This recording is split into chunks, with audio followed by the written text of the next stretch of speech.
अनुकूलता में अनुकूलता का भोग होता है, लेकिन प्रतिकूलता में प्रतिकूलता का भोग तो होता नहीं है। तो भगवान से योग होता है। अनुकूलता अच्छी नहीं है। अनुकूलता इंद्रियों को विषयों में फंसाती है, मन को भोगों में फंसाती है, देहाभिमान पुष्ट होता है। इसलिए अनुकूलता ठीक नहीं है। जब अनुकूलता आवे तो उससे उदास होना चाहिए, और जब प्रतिकूलता आवे तो आनंदित होना चाहिए।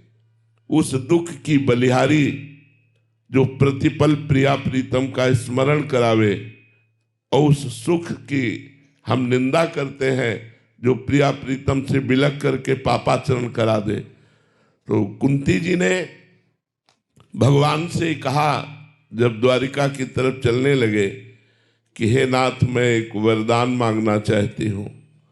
वैसे तो आपकी बुआ भी हूँ, अधिकार है आपसे मांगना, और मैं आपकी भक्ता भी हूँ। भगवान ने कहा, मांगिए, क्या चाह करते हैं आप?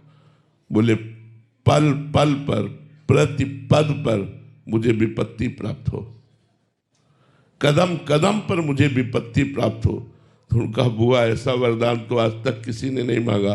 बोले, प्रभु, मैंने देखा जब विपत्ति होती है तो आप पीतांबर फहराते हुए हमारी तरफ भागते हुए आते हैं, और आज संपत्ति आ गई तो आप द्वारिका जा रहे हैं हमारी तरफ पीठ करके। मुझे ऐसी संपत्ति नहीं चाहिए, मुझे वो विपत्ति चाहिए जिसमें श्री कृष्ण का साक्षात्कार हो, जिसमें श्री कृष्ण का सानिध्य हो।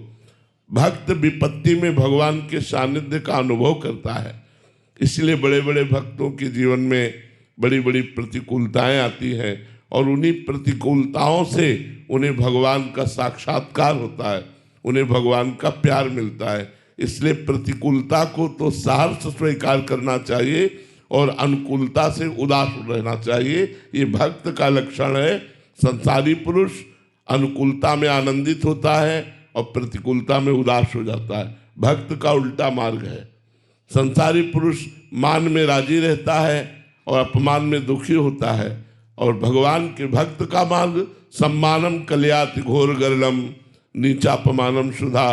वो सम्मान को विष के समान समझता है और अपमान को अमृत के समान समझता है। इसलिए सही बात यह है कि भगवान हमको प्रतिकूलता दें, और उस प्रतिकूलता में हम भगवान का स्मरण करके, भोगों का त्याग करके इसी जन्म में भगवत साक्षात्कार करें।